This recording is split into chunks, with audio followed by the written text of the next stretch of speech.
Welcome back to Give Me Five with Jones and Eli. Eli, there's 365 days in a year. Which one is the worst? Well, Jones, I've been thinking about this a lot, and let me first rule out some days, okay? It can't be any day in May, June, July, or August. Okay, those are the four best months of the year. Can't be there. I would argue it cannot be any time in December either, because leading up, I know I don't even celebrate Christmas, but anytime leading up to like that Christmas time is very festive. Leading up to New Year's is also festive, right? You got Halloween in October. It's kind of exciting. Fall, spring, good. So I think we're looking here at a very small window. It's got to be January or like February. It could be like in November because that's a pretty dead area as well. But I'm going to go January and I'm going to go late January because I feel like early January, you're still kind of coming off the holiday high. You just had New Year's, the New Year's starting. Maybe you're still doing your New Year's resolution. You're still going to the gym. You're eating healthy. You're not drinking, whatever. But once you get to the end of January, you're like, oh shit, I got 3 more months of winter and there's nothing exciting. At least February is like a short month. I'm going to say January 23rd. Terrible day. Wow. I think that would be up there. Yeah, the dead point of January is pretty stinky. And I agree. Probably the range of January to March is the best range we could look at in terms of maybe April too, because it gets rainy, but the spring is on the way. Yeah, I would say maybe beginning of February sometime. Also, I think February 14th is that always Valentine's Day? I think Man, that could be I think that could be up there depending. It could be one of the best days of the year or one of the worst days of the year, but definitely been on the side where it's single and you hear all the single people like complaining, "Oh, this is like an awful day," just reminding me of my singleness. So I think that day is the worst day of the year for a lot of people. But obviously, if you're in a loving relationship, probably one of the best days of the year. So, and I think Elias, you're discounting that goes the same way with holidays, like a Thanksgiving or a Christmas. When we're talking about what the worst day of the year is, like for us, like luckily, part of really great families and have a lot of like have enough means to put food on the table and stuff like that. Those times are great, but you got to remember that the holidays are the worst time of the year for some people. Reminds them of their loneliness and can remind them of their kind of like economic up in the airness.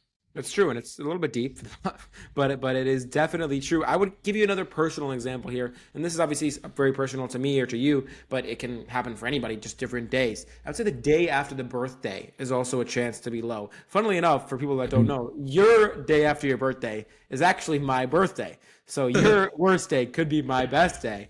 But definitely the day after a birthday is rough, right? You just had all the excitement. Everybody's texting you, calling you. You're going out with your friends. Maybe you have a party. And then it's kind of the day after, and it's kind of this letdown of, oh shit, I'm not special anymore. No one's texting me anymore. It's not your day anymore. And you got to wait a whole nother, what, 364 or 365 days for it to happen again? That's kind of a letdown.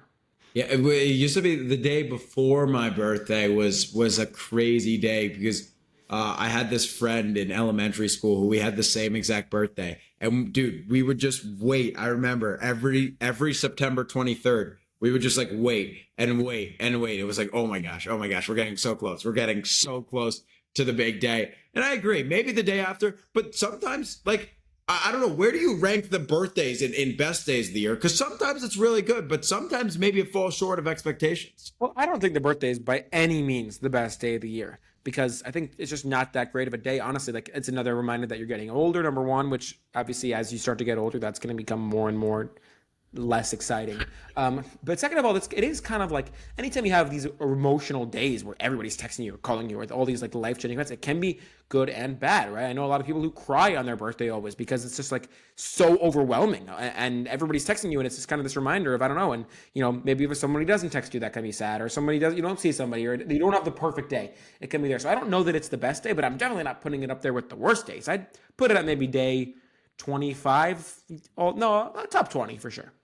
I don't know about top 20. I think it makes top 50 because of all the good things, like you said, the partying, the support. My friends are coming out to see me, and then my friends here, obviously. So like, I'm super excited for my 21st.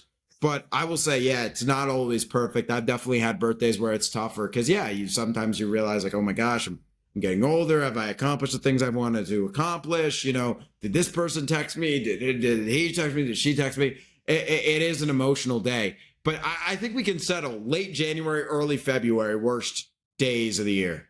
I think it has to be, right. Aside from any like maybe like obviously like unforeseen circumstance, like a natural disaster or something, or an anniversary of some bad day. I think objectively, if you asked 10 million people what's the worst day of the year, it would have to be, and I want a specific date from you, Jones. I want a specific date. I'm saying January 23rd.